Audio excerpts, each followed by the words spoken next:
तो formally start करते हैं। अस्सलाम वालेकुम। आज की जो हमारी ये वीडियो है इसका भी लिंक उसी जो पुराने वाले लेक्चर हमारे चल रहे हैं चैप्टर 9 के उन्हीं के साथ है। तो इससे पहले डिस्कस हम कर चुके हैं कि डेप्रिसिएशन को रिकॉर्ड क्यों किया जाए, क्या रीजन है कि डेप्रिसिएशन को रिकॉर्ड किया जाए, कौन से फैक्टर्स हैं जो डेप्रिसिएशन की रीजन बनते हैं, डेप्रिसिएशन का कह लीजिए फैक्टर बनते थे।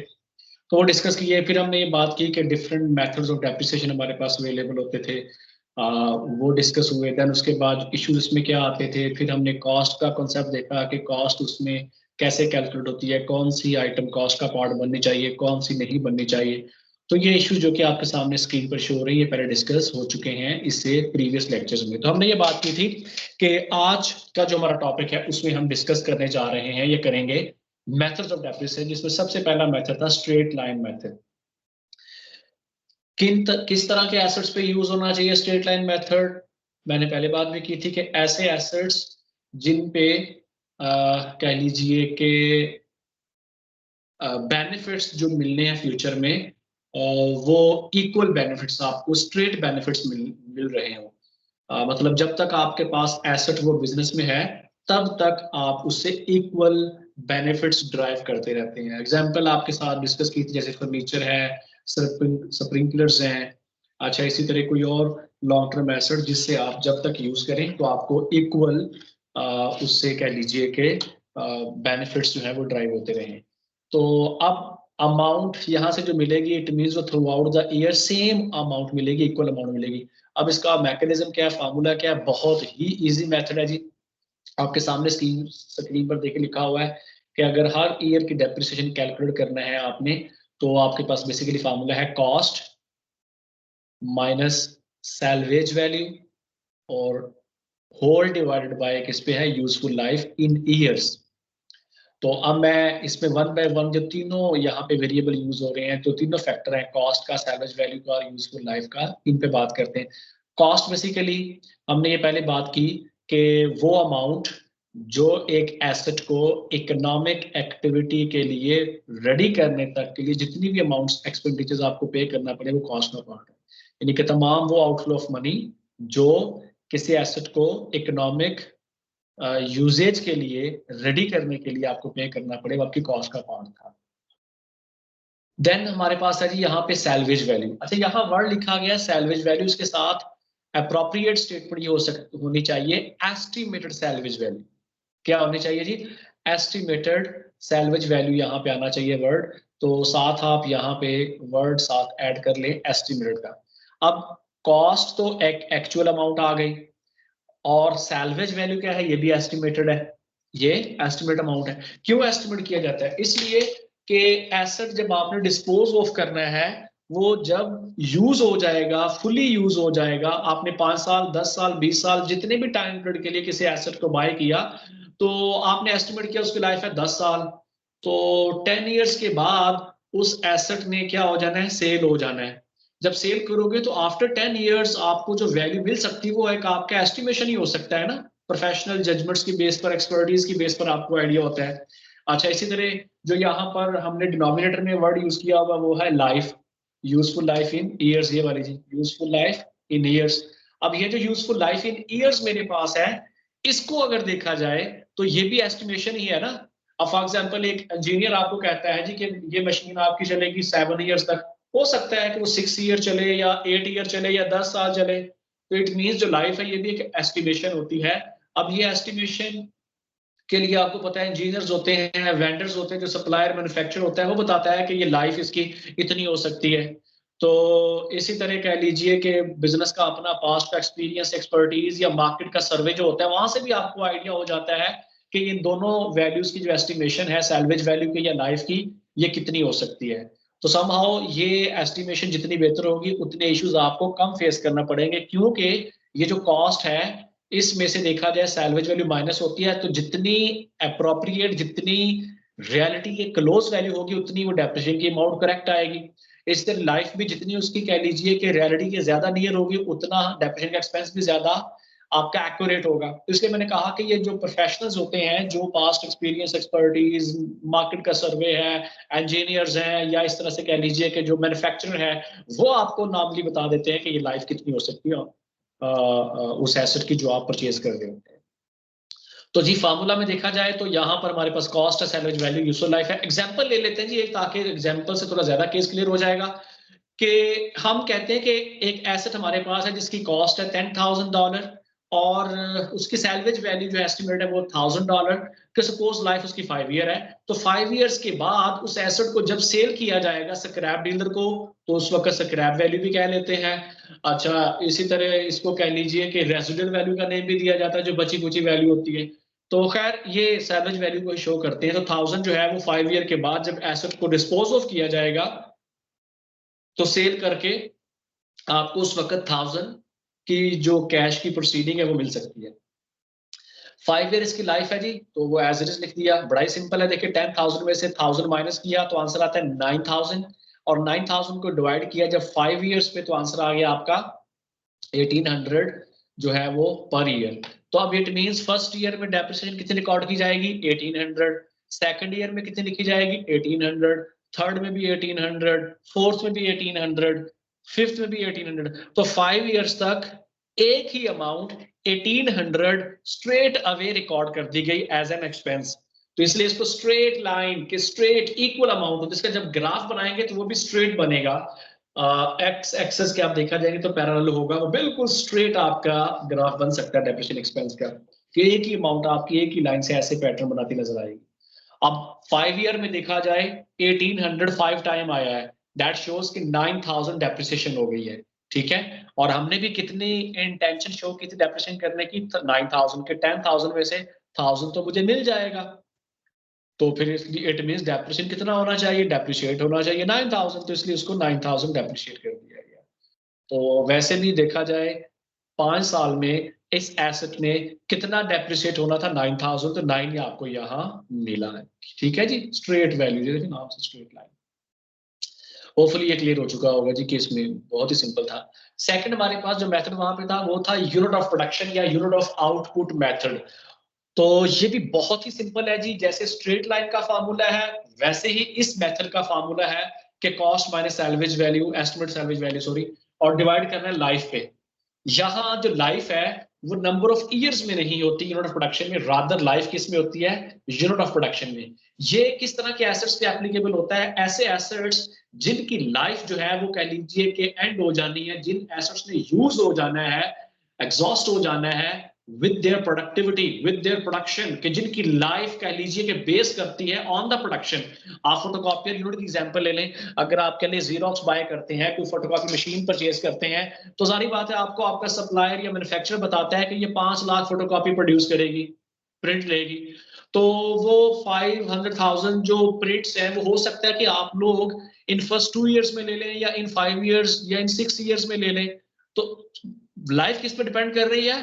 लाइफ वहां डिपेंड कर रही है यूनिट ऑफ फोटोकॉपीज जो प्रोड्यूस हो रहे हैं। इसी तरह गाड़ी देख लें, गाड़ी की लाइफ माइलेज पे है, तो अब उसकी नंबर ऑफ ईयर्स पे तो नहीं होती ना, माइलेज पे है। सपोज गाड़ी ली आपने कहा कि ये 200,000 2 लाख माइलेज इसकी लाइफ है, तो हो सकता है कि आप वो 2 लाख माइलेज 10 इयर्स में कंप्लीट कर लें, या हो सकता है कि आप वो 4 इयर्स में कंप्लीट कर लें।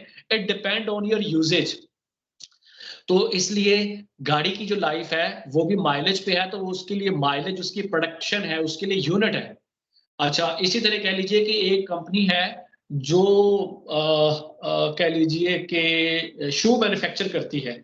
अब शू मैन्युफैक्चरिंग में एक प्लांट लेते हैं, और अगर हम ये कहें कि वो जो प्लांट है बेसिकली वो प्लांट डेप्रिसिएट होता जाएगा, या मशीन डेप्रिसिएट होती जाएगी जैसे जैसे वो शू प्रोड्यूस करती जाएगी, मैन्युफैक्चर करती जाएगी।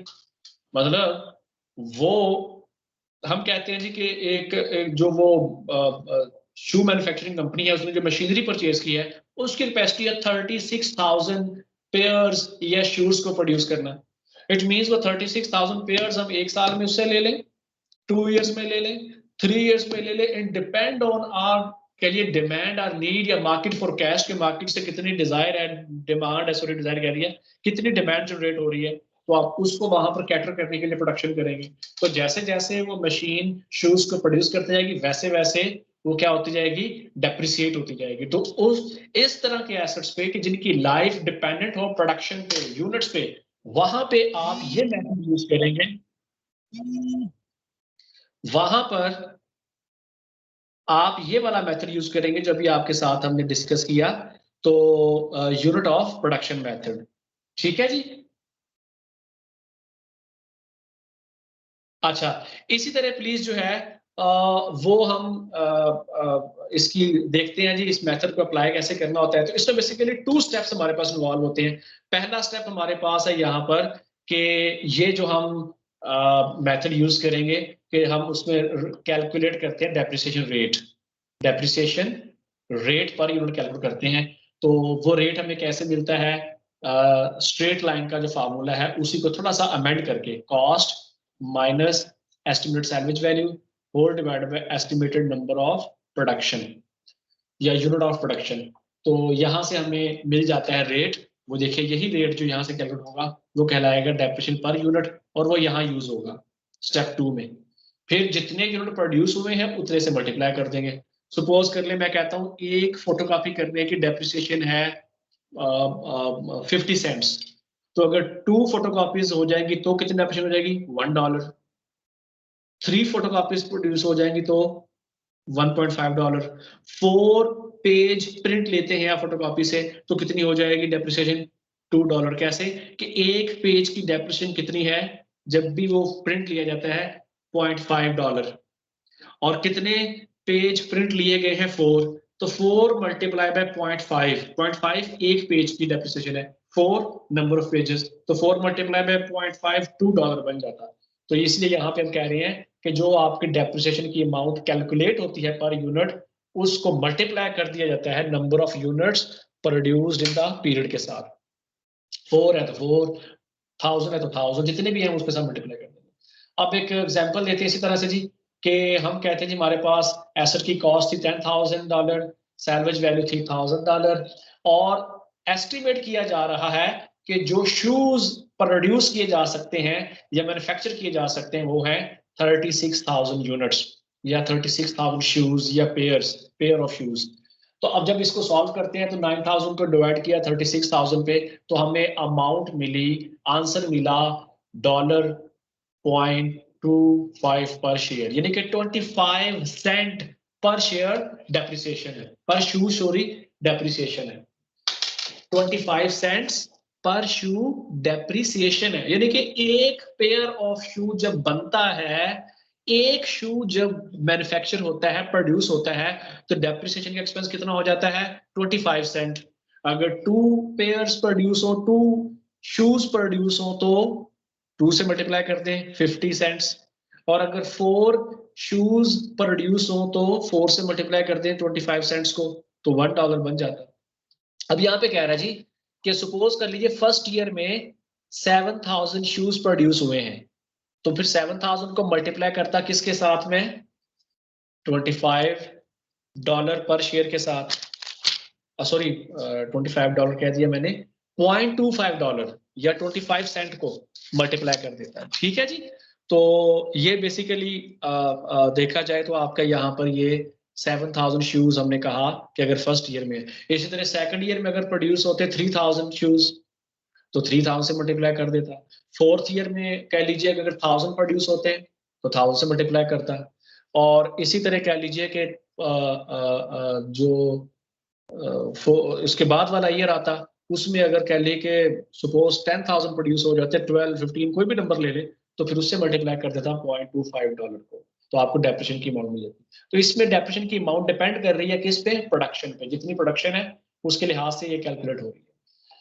आगे हमारे पास जो मेथड आ रहा है जी वो है डिक्लाइनिंग बैलेंस मेथड्स है। आपको याद होगा हमने ये बात की थी, डिक्लाइनिंग मेथड जो है ये ऐसे एसेट्स पे अप्लाई होते हैं कि जिन एसेट्स की अगर प्रोडक्टिविटी देखी जाए, जिनकी अगर लाइफ देखी जाए, तो वो सॉरी जिनकी प्रोडक्टिव लाइफ के लिहाज से देखा जाए तो शुरू में ज्यादा प्रोडक्टिव थे, शुरू में ज्यादा बेनिफिट प्रोवाइड करते थे, फिर ग्रेजुअली यूज होते गए तो उनकी प्रोडक्टिविटी से कंप्रोमाइज होते गई, उनके बेनिफिट जरा कम मिलते गए, तो वहां पर हमने कहा था कि ये मेथड अप्लाई होना चाहिए, ये मेथड जो है वो यूज होना चाहिए। तो प्लीज अभी आज की वीडियो में हम सिर्फ ये जो पहले वाले जो दो मेथड उसी को डिस्कस करते हैं। नेक्स्ट जो वीडियो होगी उसमें हम यहीं से स्टार्ट करेंगे डिक्लाइनिंग बैलेंस मेथड से, ठीक है। मीनवाइल थोड़ा सा बता दूं जी कि आप अभी अपनी ब्रीफ एक्सरसाइज जो है चैप्टर नंबर 9 वहां से ब्रीफ एक्सरसाइज का 9.1 क्वेश्चन भी कर सकते हैं, 9.2 भी सॉल्व कर सकते हैं, और इसी तरह कह लीजिए कि वहां पर जो है वो 9.5 क्वेश्चन भी हो सकता है। तो जितना हमने कह लीजिए कि डिस्कस किया उससे यही वाली चीजें हैं, और एक्सरसाइज का 9.1 भी डिस्कस हो सकता है। मतलब प्रैक्टिस करना चाहें तो आप कर सकते हैं। 9.2 एक्सरसाइज का भी वो रेवेन्यू और कैपिटल एक्सपेंडिचर का वो भी हमारा डिस्कस हो चुका है, वो आप देख लीजिएगा। तो जो नेक्स्ट वीडियोस आने वाली उसमें मैं फिर साथ साथ आपको बता दूंगा क्वेश्चन कौन कौन से हमारे जो कह लीजिए कि डिस्कस हो चुके हैं, क्योंकि बहुत ही सिंपल क्वेश्चन है, तो आप वहां से देख सकते हैं। कोई इशू हो तो मुझे आप वॉइस नोट सेंड कर सकते हैं। तो till the time ji, thank you very much, अल्लाह हाफिज।